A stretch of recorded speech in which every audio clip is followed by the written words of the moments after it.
La verdadera historia de Gustavo Díaz Ordaz que todos debemos conocer. Bienvenidos Nopal Brothers y Nopal Sisters a este nuevo video del Nopal Time Stops. Mi nombre es Marvin Lara y hoy te revelaremos la historia oculta del presidente de México más odiado y que mayor rechazo genera entre las personas de este país, pues las razones no son pocas y las tiene ganadas a pulso. Sin embargo, ya han pasado 50 años de aquella época y muchos detalles se han ido perdiendo en la memoria, mientras que otros han salido a la luz. Es por eso que aquí te diremos todo lo que debes saber sobre el presidente de la mano de hierro, tanto lo malo como lo bueno que hizo, para que conozcas los dos lados de la moneda. Por ejemplo, ¿te imaginarías que durante su mandato ha sido uno de los periodos con mayor crecimiento económico en México? Para realizar este contenido nos basamos en el libro Díaz Ordaz, Disparos en la Oscuridad, de Fabricio Mejía Madrid, el documental sobre Díaz Ordaz elaborado por la editorial Clio, así como diversos artículos periodísticos publicados por Expansión, La Silla Rota, El Universal y La Otra Opinión. Así que sin más por agregar, ponte cómodo y agarra la botana que aquí comenzamos.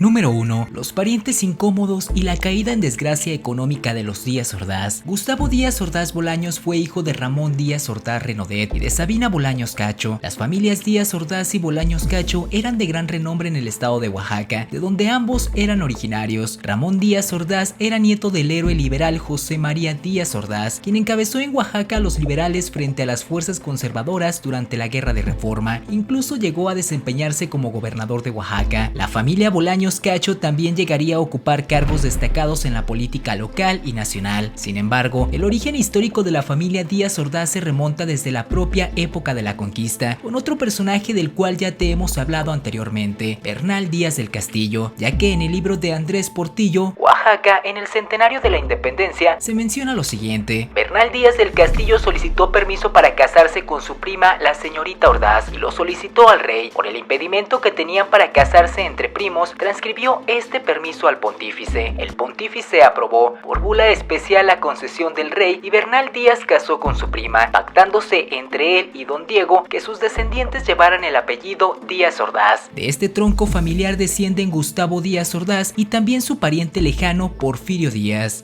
De hecho, la familia Díaz Ordaz estaba muy bien acomodada económicamente, con una gran cantidad de propiedades, pero el estallido y triunfo de la Revolución Mexicana barrió con la estructura burocrática porfirista y dejó a la familia Díaz Ordaz en graves problemas económicos por haber perdido gran parte de sus tierras. Esto cambió radicalmente la suerte de esta familia, quien a falta de empleo tuvieron que buscar oportunidades en otras tierras, hasta que finalmente llegaron a San Andrés Chalchicomula, conocida hoy en día como Ciudad Cerdán, en el estado de Puebla, donde nació Gustavo Díaz Ordaz. Número 2. Los primeros años de Gustavo Díaz Ordaz. Díaz Ordaz realizó sus estudios básicos en el Instituto de Ciencias y Artes de Oaxaca, pero la falta de empleo e ingresos llevó a su familia a emigrar nuevamente a la ciudad de Puebla. De hecho, en algún momento Díaz Ordaz buscó integrarse al ejército, pero la carencia de dinero le impidió pagar la cuota exigida para ingresar. Era tanta su necesidad que, como no podía comprar los libros de la escuela, debía pedirlos prestados. En Puebla ingresó al Colegio del Estado, de donde egresó a los 26 años con el título de abogado. Como estudiante, según testimonios de la época, era serio, metódico, arrogante, obsesivo con el orden y no le agradaban las fiestas escolares. Tenía problemas de autoestima, pues incluso en su casa, su madre doña Sabina Bolaños tenía preferencias por su hermano Ernesto e incluso llegó a decir sobre Gustavo y frente a él: pero qué feo hijo tengo. De joven, su pasatiempo era jugar básquetbol y de adulto se obsesionó por armar rompecabezas. Era tan obsesivo con la disciplina y el orden que día con día mantenía hasta los mínimos detalles controlados, como la ropa que marcaba con números, pero al mismo tiempo él reconocía lo feo que era, como la anécdota donde un fotógrafo le pidió un ángulo de 3/4 para una foto oficial, a lo que Díaz Ordaz respondió: no tengo ángulo, soy feo, soy lo suficientemente feo como para que me tengan miedo. A un secretario de gobernación hay que tenerle sobre todo miedo. Número 3. El hombre que cambió su suerte. Desempeñó varios cargos públicos en Puebla, entre los que estuvo el de presidente de la Junta Federal de Conciliación y Arbitraje y magistrado del Supremo Tribunal de Justicia del Estado de Puebla. De acuerdo a Fabricio Mejía Madrid, uno de los hechos que marcó su desempeño al frente de la Junta Federal de Conciliación y Arbitraje fue cuando declaró culpables de abandono de empleo a 30,000 obreros inconformes, algunos de los cuales habían marchado a la Ciudad de México a protestar por un fraude electoral que declaraba vencedor a Ávila Camacho. En estos cargos llamaría la atención del entonces gobernador y cacique poblano Maximino Ávila Camacho, hermano del presidente Manuel de mismos apellidos, quien a partir de entonces lo impulsaría en su carrera política, primero al nombrarlo vicerrector de la Universidad de Puebla y luego como secretario de Gobernación en la administración del gobernador Gonzalo Bautista Castillo, sucesor de Maximino. Con el respaldo de Maximino, logró convertirse en diputado federal y en senador. De acuerdo al libro Díaz Ordaz, Disparos en la Oscuridad, el autor revela una versión no confirmada por otras fuentes sobre los tratos humillantes a los que sometía Maximino a Gustavo. Lo último de esa noche para Gustavo Díaz Ordaz fue aguantar el cuerpo de Maximino montándolo como a un pony, clavándole las espuelas en las costillas, sintiendo su miembro en la espalda, oliendo su sudor etílico. Era lo que realmente excitaba al jefe, montar a sus subalternos. Por eso fue un descanso para muchos de sus allegados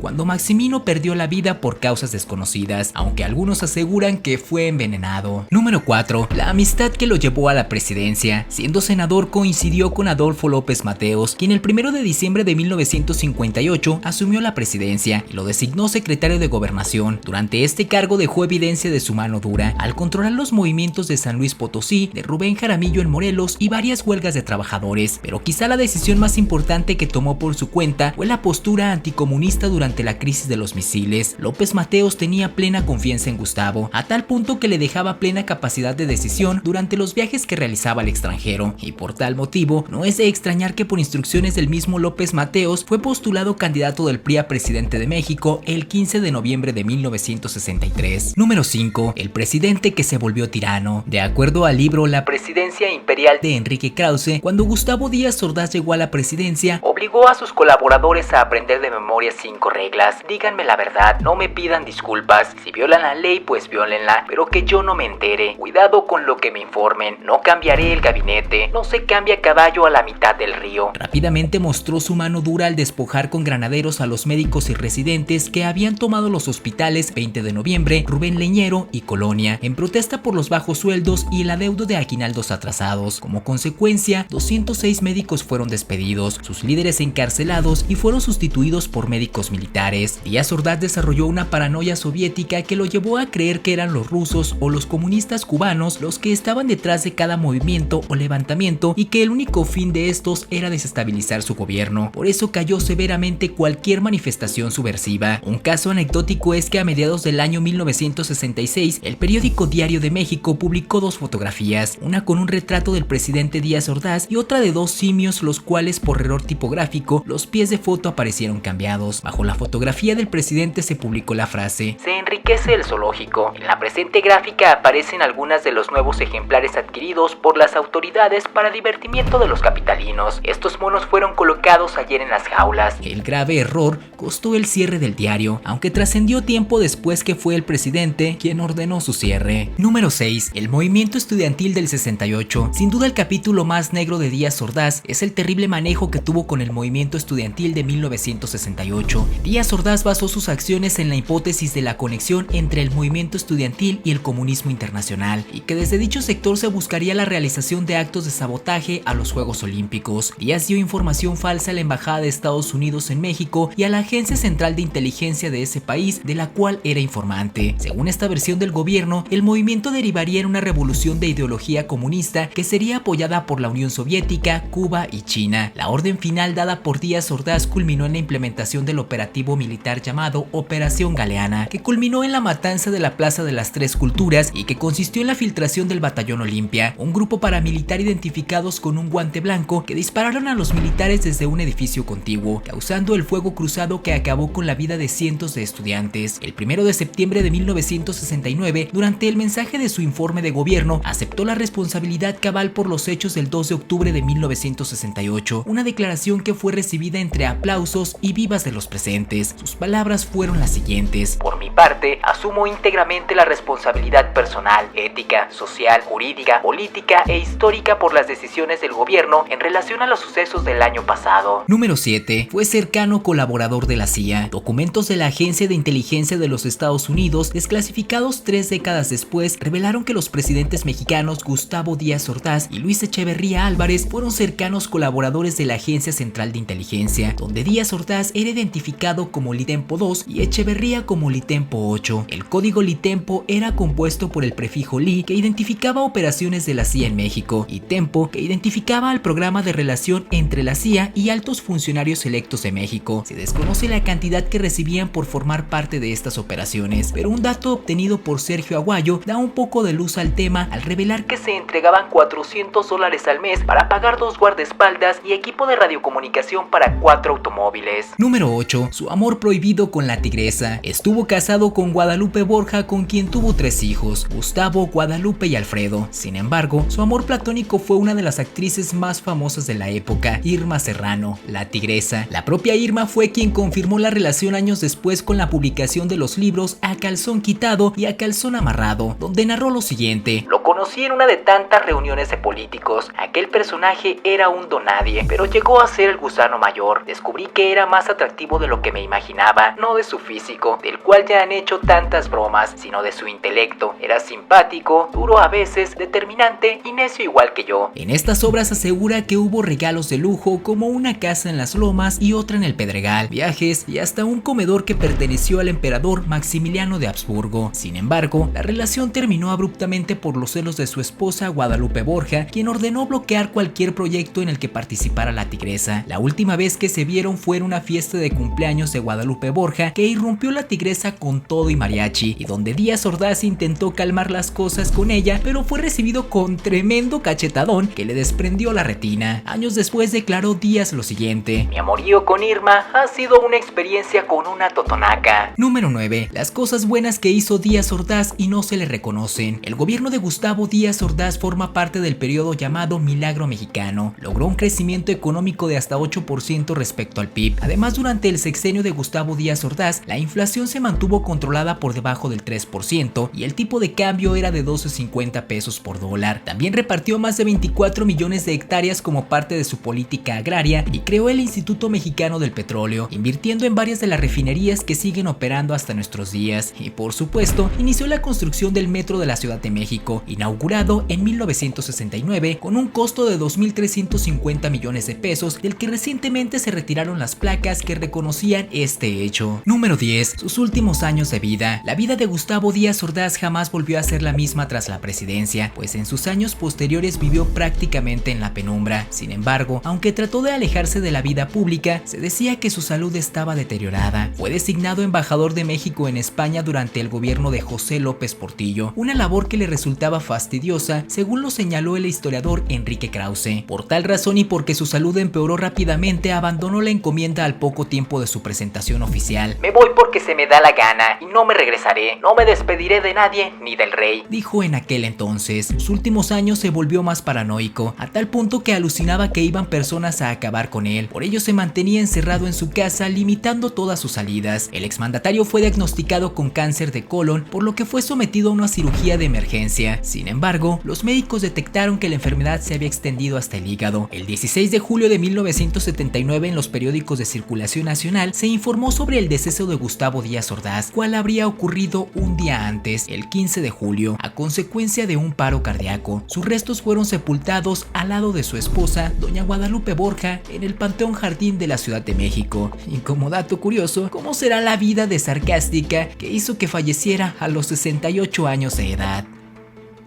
Muchas gracias Nopal Brothers y Nopal Sisters por ver nuestro video, y como siempre la opinión más importante es la tuya, por lo que te pedimos que nos dejes en los comentarios si consideras que Gustavo Díaz Ordaz ha sido el peor presidente en la historia de México. Estaremos muy atentos para leer lo que nos escribas. No olvides seguirme en mis redes sociales como Twitter e Instagram, te dejaré los links en la descripción, y por supuesto, suscribirte a nuestro canal y activar la campanita para que no te pierdas ninguno de nuestros contenidos. Tu ayuda es muy importante porque nos permite crecer y llegar a un mayor número de personas. Te esperamos en nuestro siguiente video. Nos vemos, hasta la próxima.